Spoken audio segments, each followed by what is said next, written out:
associé à une philosophie politique émancipatrice. Para Marx, una sociedad emancipada debe liberar los deseos humanos creadores de sus trabas, liberar de sus trabas. Se podría hablar con él de una antropología filosófica de los deseos humanos creadores, netamente optimista, asociada a una política emancipadora. Or, il paraît intéressant de comparer cette orientation anthropologique à une autre fort distincte qu'on trouve chez un des autres pionniers des sciences sociales, Émile Durkheim. Sin embargo, parecería interesante comparar esta orientación antropológica con otra muy distinta que se encuentra en uno de los otros pioneros de las ciencias sociales, Émile Durkheim. Une partie de l'approche durkheimienne est nourrie par l'hypothèse selon laquelle le tourbillon illimité des désirs individuels peut provoquer de la souffrance individuelle et des dérèglements collectifs. Pour le Durkheim pessimiste du suicide, son livre de 1897, la nature humaine, expression utilisée par lui, serait caractérisée par des besoins potentiellement illimités, apparaissant insatiables, porteurs d'angoisse et d'anomie. Le caractère insatiable des désirs humains les rendrait frustrants. Une soif inextinguible est un supplice perpétuel, écrit-il. Sin embargo, aparece interesante, una parte del enfoque durkheimiano se nutre por la hipótesis según la cual el torbellino ilimitado de los deseos individuales puede provocar sufrimiento individual y desarreglos colectivos. Para el Durkheim pesimista de El suicidio, su libro escrito en 1897, la naturaleza humana, así se llama el libro, que es una expresión utilizada por él, sería caracterizada por unas necesidades potencialmente ilimitadas que aparecen insaciables, portadoras de angustias y de anomía. El carácter insaciable de los deseos humanos las haría frustrantes. Una sed inextinguible es un suplicio perpetuo, escribe. De ahí una cierta filosofía política de inspiración republicana, colgada de su sociología. Il faudrait, au moyen notamment de l'éducation, mettre des bornes sur lesquelles viendrait buter le caractère destructeur et autodestructeur des désirs humains. On peut alors opérer chez Durkheim une anthropologie philosophique des désirs humains frustrants associée à une philosophie politique de l'éducation républicaine. Sería necesario, por medio particularmente de la educación, de poner límites sobre los cuales vendrían a topar el carácter destructor y autodestructor de los deseos humanos. Se puede entonces descubrir en Durkheim una antropología filosófica de los deseos humanos frustrantes asociada a una política de la educación republicana. Prendre en considération la force des arguments de Durkheim comme les apports diversifiés aujourd'hui des sciences humaines et sociales, notamment la psychanalyse, nous conduirait à une plus grande anthropologie, une plus grande plurridence anthropologique que Marx, équilibrant optimisme et pessimisme. Cela supposerait de caler plutôt tant une sociologie critique qu'une philosophie politique émancipatrice sur l'hypothèse d'une ambivalence des désirs humains, potentiellement créateurs et frustrants.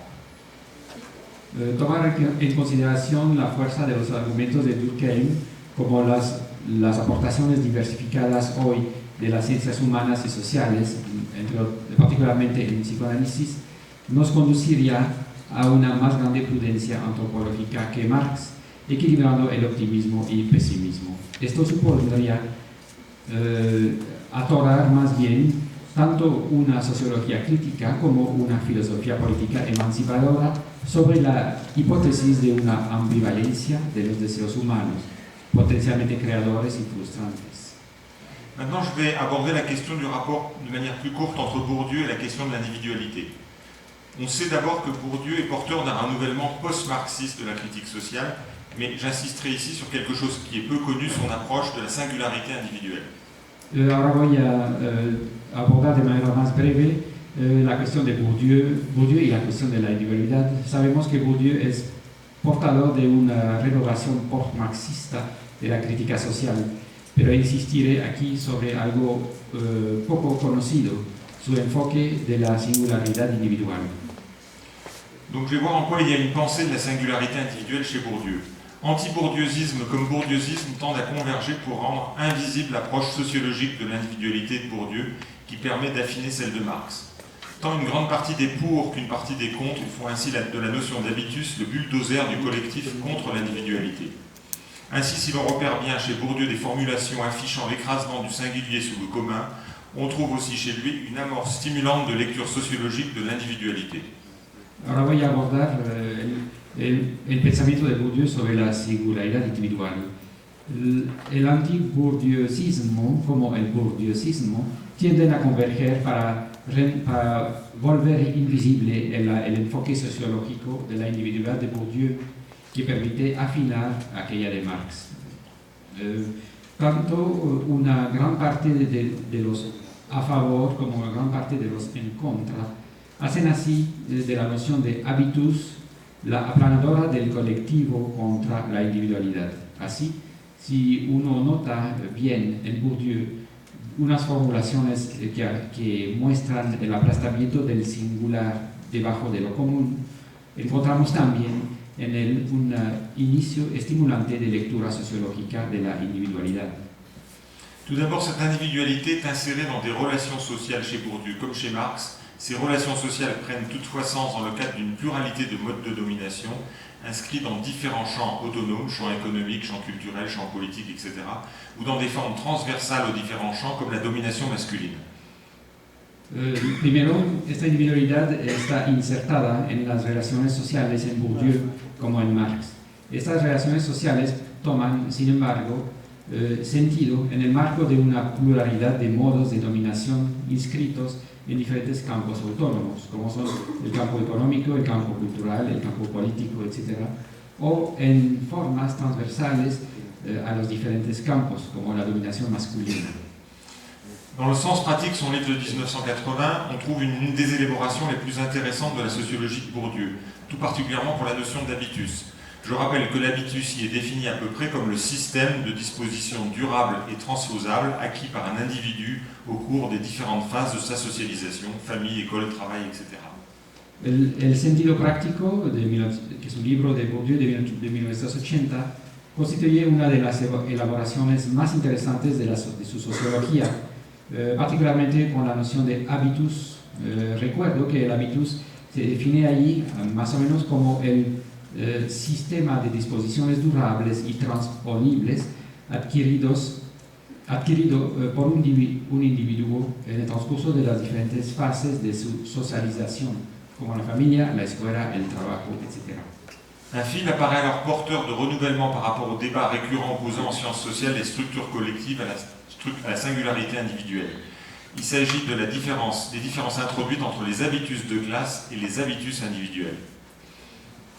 Un hilo aparece entonces portador de renovación en relación con los debates recurrentes que oponen en ciencias sociales las estructuras colectivas a la singularidad individual. Se trata de las diferencias introducidas entre los habitus de clase y los habitus individuales. Il y a des habitus de classe, nous dit Bourdieu, car il y a des classes de conditions d'existence et de conditionnement identiques ou semblables. Les personnes participant à un même groupe social ont des probabilités de faire une série d'expériences communes. L'ensemble des expériences probablement communes à un groupe, c'est justement l'habitus de classe de ce groupe. Hay habitus de clase, dice Bourdieu, ya que hay clases de condiciones de existencia y de condicionamientos idénticos o semejantes.